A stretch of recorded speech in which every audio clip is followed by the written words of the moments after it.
Hi, this is another member mission present, and you're looking at and going to be hearing from and talking with Augustin Hubert, who's a commissioned pastor of the Reformed Church in America, and he's been doing some very interesting work.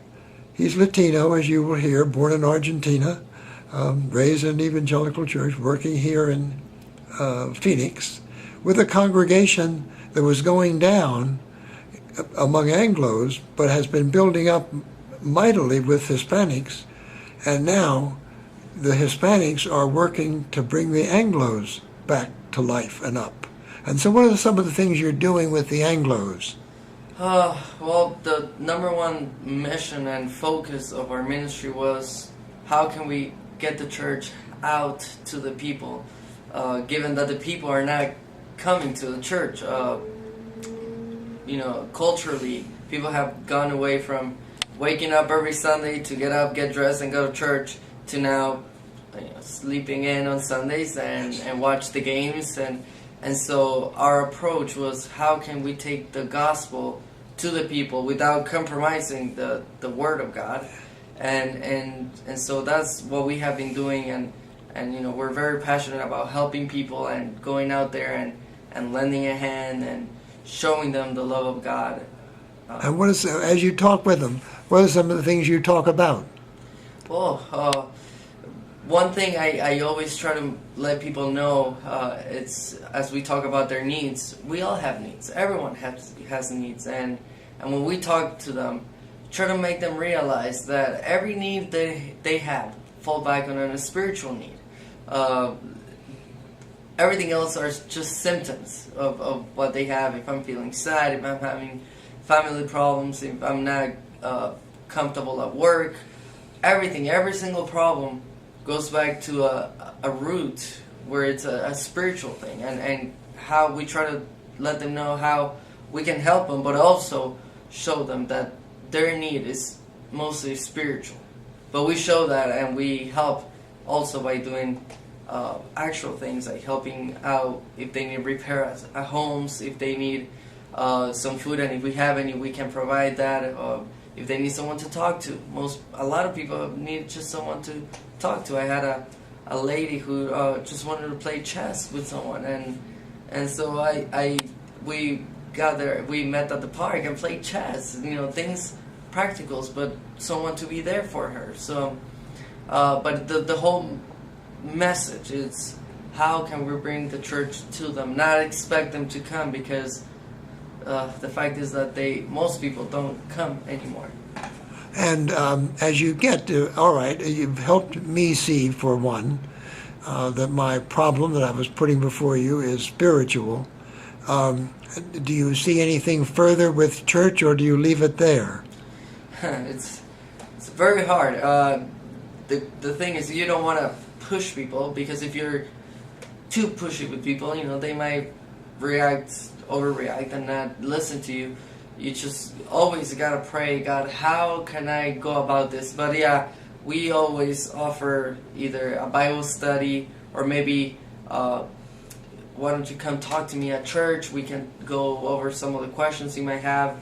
Try to make them understand that church is not religious. It's not a religious thing, but it's actually a place where I can go, take my questions, seek God, which is the help I need. So we try to invite them to church. Most times we do, except if I see that they might need maybe to develop a relationship, we can do that. I mean, I don't go the first day and try to invite them to church. The whole point, the whole goal is for them to find the Lord, not to attend my church. That's not the goal.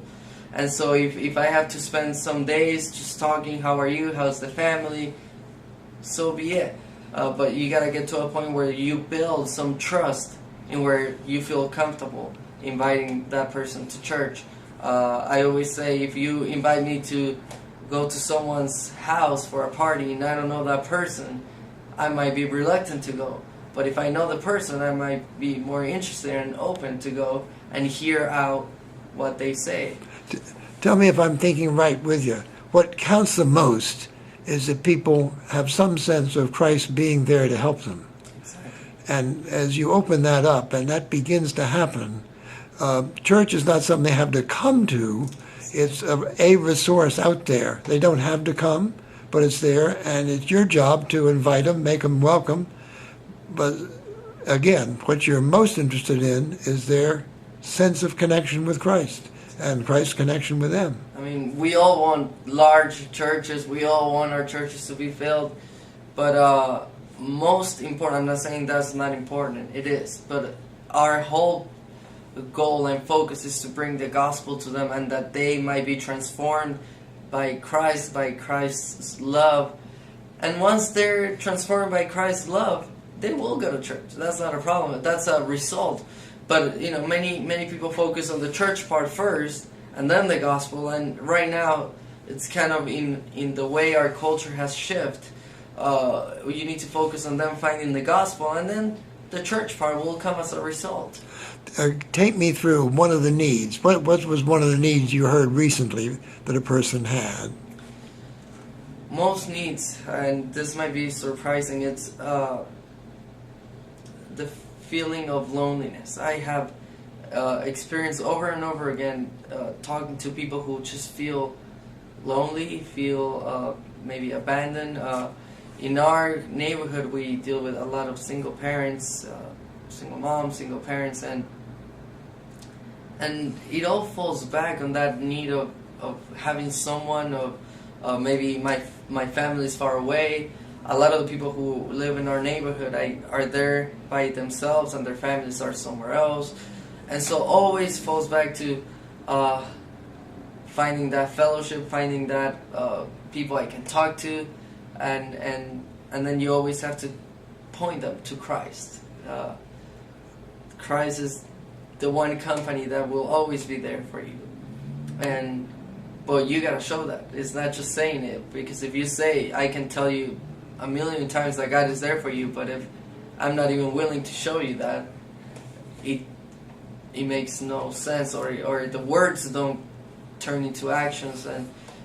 But I more and more, the more I talk to people, I find that their biggest need is to deal with loneliness, with frustration, and only Christ. It's what can fill that up, fill that space. We've been talking in church this whole month about thirsty, come to the living water, and the more you talk to people, the more you find that even they do not want to admit it, people are thirsty. They're always seeking, always searching, always trading, always exchanging, always working after something. They're always searching, but nothing seems to satisfy it. And that's when you tell them, I have something that satisfies you. You were created for Christ, and until you go to that living water, until you go to Christ, your soul is not going to find any rest. If I'm following you, it's your presence saying that, and that you'll be back. That is that reassurance. Here is Christ in you. Christ will be there in somebody else for them, but to see that it's the Christ who is there in their frustration, in their loneliness. We can only do that, and it's love our neighbors, love them, show them the love of God, and work with them. I know I had people who would walk with me my first steps.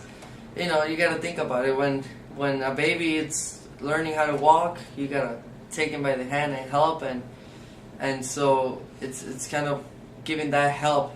I'm not saying I'm the one holding them. I'm just saying that's the Lord holding them. But you always got to be there to walk the first steps with them.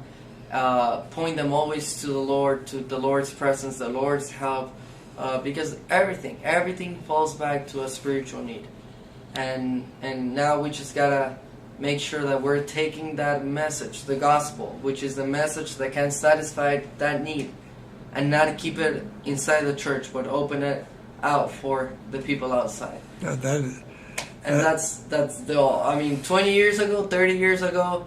Even on TV shows, I wasn't here, but I could see on TV shows people would get ready and go to church Sunday morning. That was what they did. That was the tradition. Now that shifted. Now people Sunday mornings is to watch sports and stay home and stay So you gotta say, how can we now go out there? People are not gonna just come. You gotta make sure you take the gospel, you take God's love, you take the message that they need, and say, here it is. Let me know what I can help for that message to become a reality in your life. It's exciting to hear you talk about it, Augustine. I so appreciate the time. Thank you for letting me stop you here in the middle of this conference here in Phoenix and in my hotel room. But it's any place we can talk about things and about the Lord and Christ's presence with us. We're ahead. Thank you so much. Thank you. God bless you.